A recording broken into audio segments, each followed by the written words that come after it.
ఆదికాండము 15వ అధ్యాయం 1వ వచనం నుండి 21వ వచనం వరకు.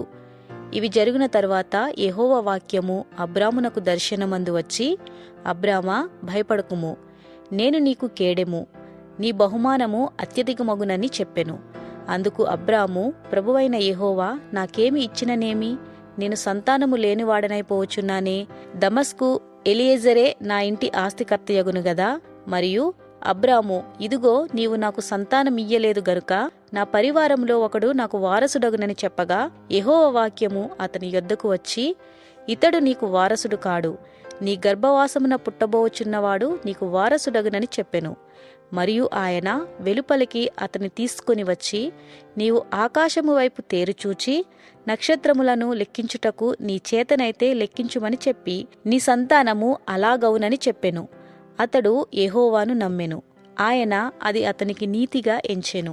మరియు ఆయన, నీవు ఈ దేశమును స్వతంత్రించుకొనున్నట్లు దాని నీకిచ్చుటకు కల్దీయుల ఊరను పట్టణములో నుండి నిన్ను ఇవతలకు తీసుకొని వచ్చిన యెహోవాను నేనే అని చెప్పినప్పుడు అతడు, ప్రభువైన యెహోవా, నేను దీన్ని స్వతంత్రించుకొనేదనని నాకెట్లు తెలియననగా, ఆయన 3 ఏండ్ల పెయ్యను, 3 ఏండ్ల మేకను, 3 ఏండ్ల పొట్టేలును, 1 తెల్లగువ్వను, 1 పావురపు పిల్లను నా యొద్దకు తెమ్మని అతనితో చెప్పెను. అతడు అవన్నీయూ తీసుకొని వాటిని నడుమకు ఖండించి దేని ఖండమును దాని ఖండమునకు ఎదురుగా ఉంచెను. పక్షులను అతడు ఖండింపలేదు. గద్దలు ఆ కళేబరముల మీద వాలినప్పుడు అబ్రాము వాటిని తోలివేసెను. ప్రొద్దుగుంకబోయినప్పుడు అబ్రామునకు గాఢనిద్ర పట్టెను.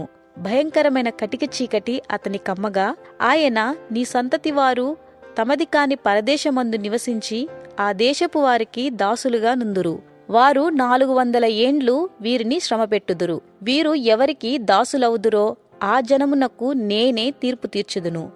తరువాత వారు మిక్కిలి ఆస్తితో బయలుదేరి వచ్చెదరు. నీవు క్షేమంగా నీ పితరుల యొద్దకు పోయెదవు. మంచి వృద్ధాప్యమందు పాతిపెట్టబడదువు. అమోరీయుల అక్రమము ఇంకనూ సంపూర్ణము కాలేదు గనుక నీ 4వ తరము వారు ఇక్కడికి మరలా వచ్చేదరని నిశ్చయంగా తెలుసుకొనుమని అబ్రాముతో చెప్పెను. మరియు ప్రొద్దుగ్రుంకి కటిక చీకటి పడినప్పుడు రాజుచున్న పొయ్యియు అగ్నిజ్వాలయును కనబడి ఆ ఖండముల మధ్య నడిచిపోయెను. ఆ దినమందే యెహోవా ఐగుప్తు నది మొదలుకొని గొప్ప నది అయిన యూఫ్రటీసు నది వరకు ఈ దేశమును, అనగా కెనీయులను, కనిజ్జీయులను, కద్మోనీయులను, హిత్తీయులను, పెరిజీయులను, రెఫాయీయులను, అమోరీయులను, కనానీయులను, గిర్గాషీయులను, యొబూసీయులను నీ సంతానమునకిచ్చియున్నానని అబ్రాముతో నిబంధన చేసెను.